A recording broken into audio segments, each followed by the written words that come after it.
Hey guys, my name is Nick. This is Film Quest. Today we are watching a few Star Wars and Marvel trailers, as well as talking about some of the news coming out of D23 right now. I guess we'll start with the Marvel stuff first. The Thunderbolts.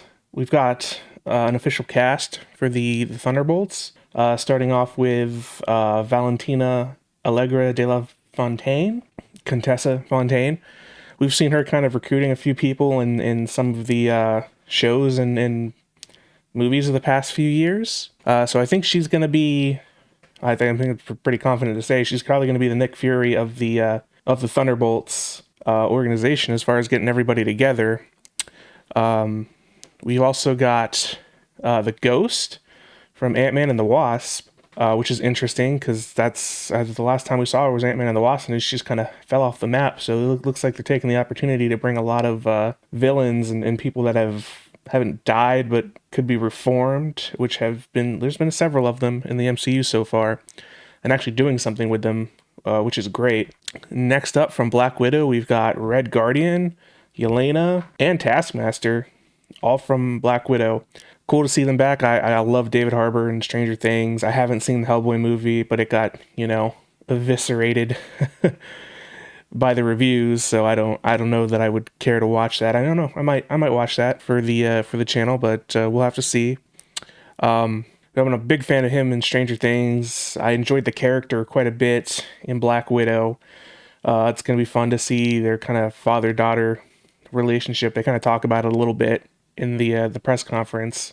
Of course, we've got John Walker, U.S. agent from Captain America and the Winter Soldier, or Falcon and Winter Soldier. No surprise there. He did, God, what is that actor's name?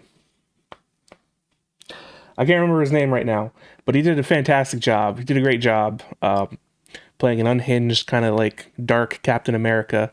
So it'd be great to see him back and see the kind of dynamic they're forming here. Next up and last up, I believe, was the surprise for me is that Bucky, the Winter Soldier, is going to be part of the Thunderbolts. That's awesome. So I kind of wondered where Bucky was going to fall by the end of this. So his kind of future was unclear after Falcon and Winter Soldier.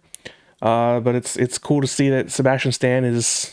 I know he signed a pretty huge contract as far as appearances. I think he signed up for 9 movies on his contract. So it's cool to see that he's still in this. I don't know if he's fulfilled his original 9 is on a new contract yet or not, but it's great to see him here. I'm excited to see the movie. The noticeable absence of Baron Zemo has me kind of wondering here, like, what's going on? Is he going to be the villain of the movie, or is he just being kept under wraps as a kind of a secret, and he's going to kind of show up and take the group over at the end or something? Because I think Zemo leads the Thunderbolts at one point or another, or maybe mostly, or maybe that's the Masters of Evil. I don't know. Maybe I'm mixing up my teams, but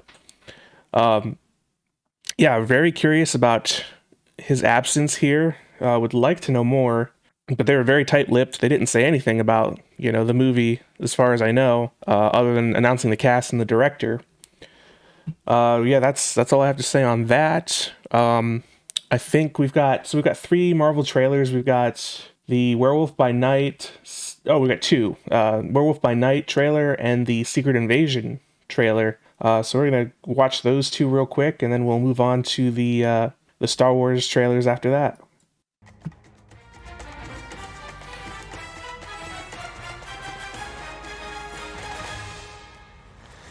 Marvel Studio special presentation. Okay. Oh, I love this. This is cool. Werewolf by Night. Oh, I love the 30s like universal horror aspect. Wow. Looks a lot like old school makeup techniques. Masquerading as one of our own. Wow, how cool. I can't wait to find out what breed of evil you are.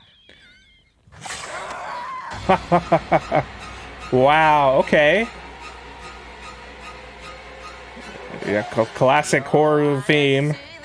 Oh! Please don't do this. Death is coming for you! Ooh.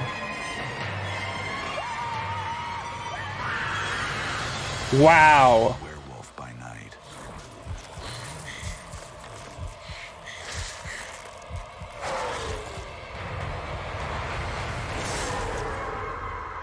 Huh.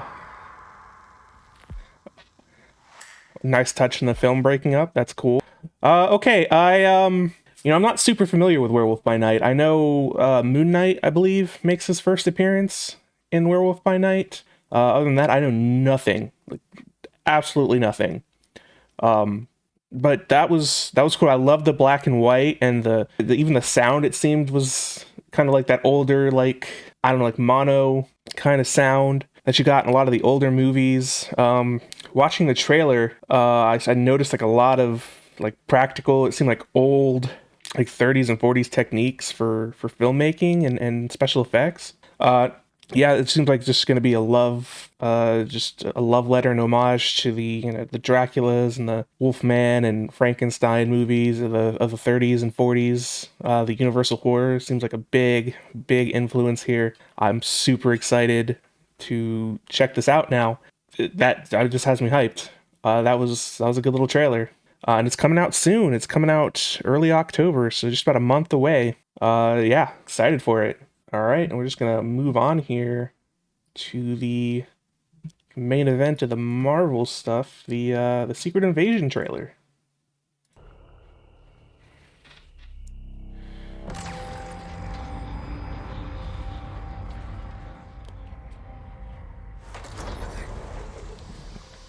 Interesting.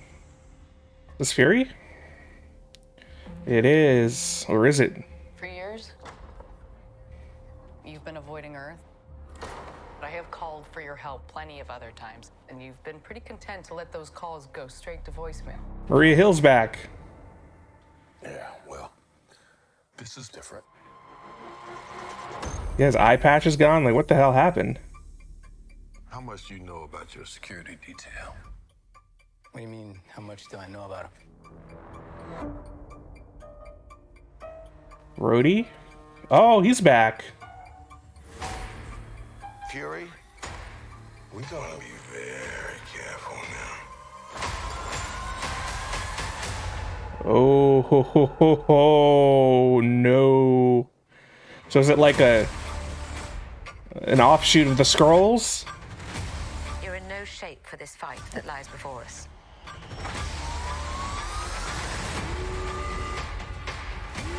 This is just the beginning. This is my war alone. And I'm the last person standing between them and what they really want. What do they really want?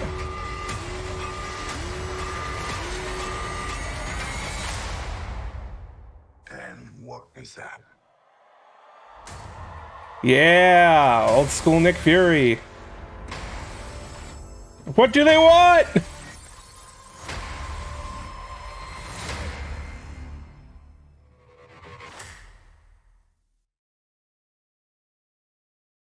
All right, it's cool little teaser trailer there.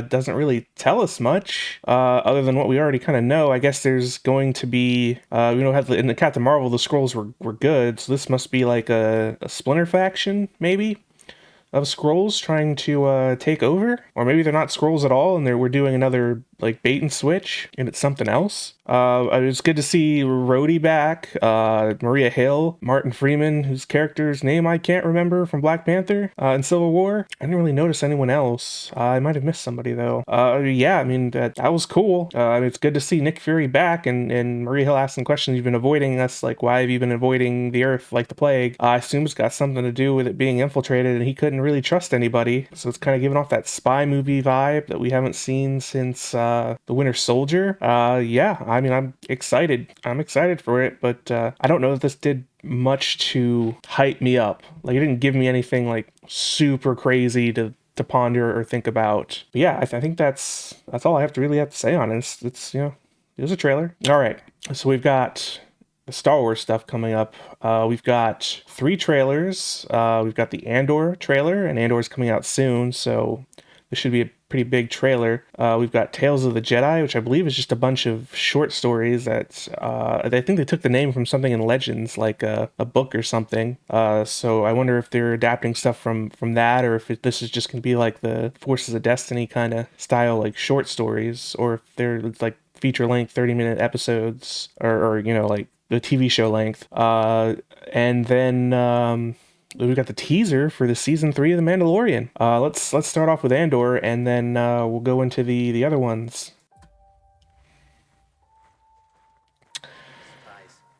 God, I love that little jingle of the Empire theme. We've all done terrible things on behalf of the rebellion. True. Oof. Cassian Andor. Don't matter what you tell me or tell yourself. Sets look great. Die fighting these bastards. Oof. I'd rather give it all at once to something real. Yeah, do something that matters. We've chosen a side. Wow, that is gorgeous landscape. So this wasn't filmed on the Mandalorian stage that they did for Obi-Wan and all that, and all these Star Wars shows. Realize what you set in motion. At least not entirely. Time has come to force their hand. Luthen Rail. Oh, Mon Mothma! That looked great. Every day we wait, That's gotta be... stronger. Let's take them by surprise. Oh, clone troopers! Practical clone troopers. Saw Gerrera? Are standing up. They're afraid. Right now, they're afraid. Oh, love that sound. Andor, 3-episode premiere, streaming September 21st. That's a couple of weeks away.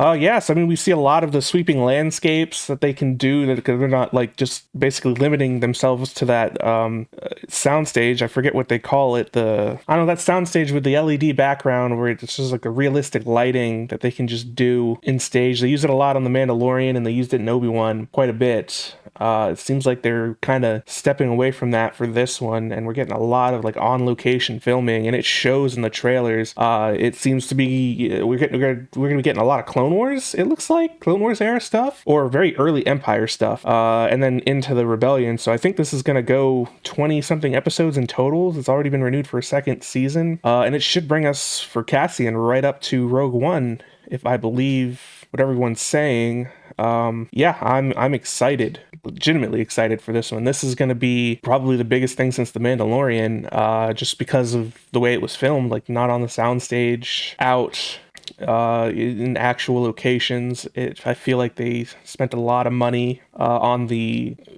show in particular for stuff like that. I wonder, from the creators of Rogue One, I enjoyed Rogue One a lot. It really did a lot to show the war in Star Wars. It seems like there's going to be a lot of... Yeah, I wonder if they're going to get into the Rebellion and kind of like the dirtier things the Rebellion had to do that could be construed or even be flat out like terrorism, kind of like what they did in the beginning of Rogue One, where Cassian just shoots his informant to, keep him silent because he couldn't get away. I'd love to see some more stuff like that. They kind of graze everything up and like, muddies the waters a little bit and let you see like how people could conceivably support the Empire with all the propaganda and just how easy it is to construe things to make it look like they're the good guys. They do a lot of that in the books. It's really great. It's cool to see that perspective because we don't often get to see it because we're kind of clued into the Empire's evil. It's led by a Sith Lord, 2 Sith Lords. I'm in.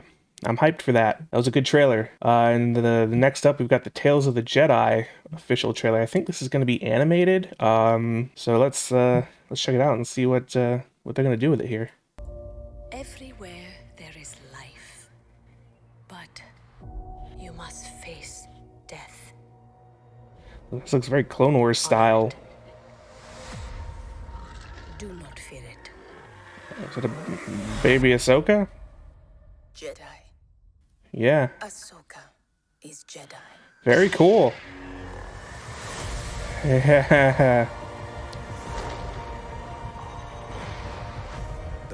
way Oh, I can that protect was... you is to teach you how to protect yourself. Yeah. Master Dooku. I want I'd say that was Dooku. That was young Dooku. the galaxy. Wow. Jedi Dooku. Young Qui-Gon. It is the only way you will truly have victory. My Padawan. You can kind of hear the absence of emotion from him. Oh, it looks good. It looks good. Wow. Oh, love it.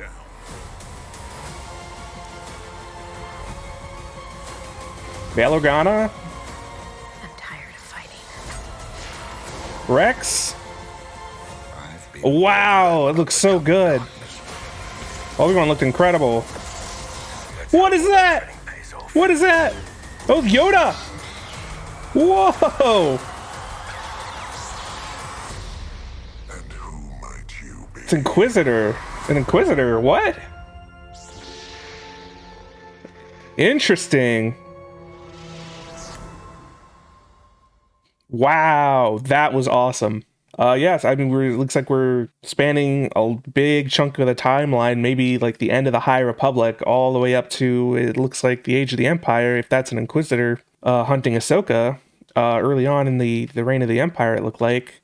I don't know if this is just going to be like, you know, the Tales of Ahsoka, Tales of Dooku, and then something else, and they're kind of long running throughout the season, or if it's going to be a bunch of different things. Oh, the tagline says 2 stories of fate, 1 destiny. So is it going to be Ahsoka and Dooku and just kind of showing their journey this season and just going through the stories of their life and kind of showing parallels to that? I don't know.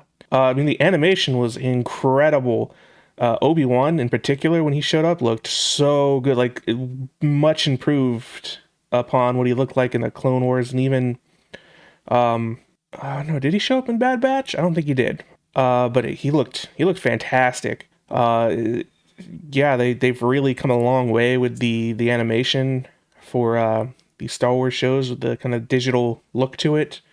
You know, it was very rough and angular in Clone Wars when it first started, and then it kind of got better and smoother, and now it's fantastic to watch. I might be more excited for that than I am for Andor at this point. That was cool to see. Young Dooku, young Dooku. I read the Dooku Lost kind of play script thing they did. I shouldn't say read, I listened to it, but it was really cool to see that time in his life, kind of growing up and being a Jedi, and it seems we're going to get a lot of insight into that with a young Yoda, and Mace Windu. Whew, this is pretty cool. It's pretty cool. Yeah, so I think lastly here we've got the Mandolorian season 3 teaser. So let's jump into that. This is the one that you saved? Season 1. This is season 2. As its father. That ship is so awesome. Of 2. Oh, that's cool.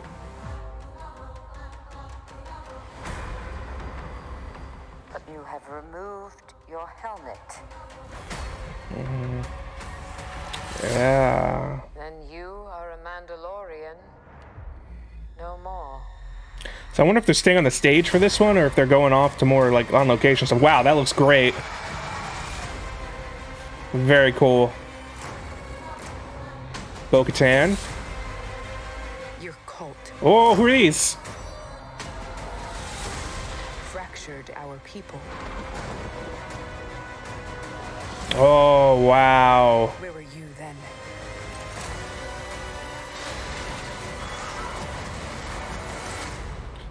Did you think your dad was the only Mandalorian? Ooh. Hey.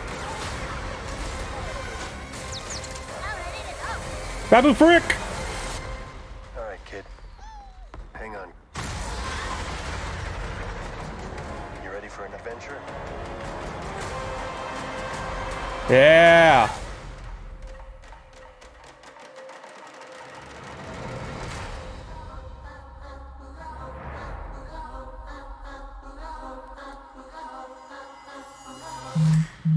All right, so it seems like we're going to Mandalore and kind of seeing what happened there. The Empire, I guess, glassed it or something. They just purged. They call it the Purge, and it's inhospitable from what I understand. And he has to go there to kind of get the right to be a Mandalorian again, or at least for their cult. And that's kind of the thing I'm wondering: is he gonna like fall back into this this cult about never removing your helmet and all that, and like the warrior's way, or is he gonna kind of unite everyone and kind of get rid of that tradition of keeping your helmet on, never removing it? I mean, he's got the Darksaber, so he's the rightful leader of Mandalore currently, which of course is going to bring him into conflict with Bo-Katan this season, I'm sure. But yeah, we saw a lot of sweeping, not sweeping landscapes, but a lot of great space shots. A lot of cool looking sets. I don't know if those are on the that sound stage they have or not. Seems like some of them might be. But it's something I would like to see, is for them to get off of that a little bit. Like, it's a great tool, but you can't rely on it as much as I feel like they have as of late. Yeah, that's the Star Wars and Marvel stuff we have so far. I'm sure there's more stuff coming out. I'll probably make a video on anything if it's a little bit more, anything interesting comes out. I think we're waiting for a cast for Fantastic Four and some new things any new things as they come out. Yeah, let me take a look here. I don't see anything new yet. So I may make another video on anything new that comes out, but so far it seemed to be this is the chunk of the news. Yeah, thanks for watching the video. If you made it this far, I appreciate a like and a comment. Let me know what you thought of these trailers, or if you have any insight to what you think about maybe the cast of the Thunderbolts, what they're doing with Secret Invasion or Andor and Tales of the Jedi. I'd love to hear it. And subscribe if you want to see more. All right, guys, later.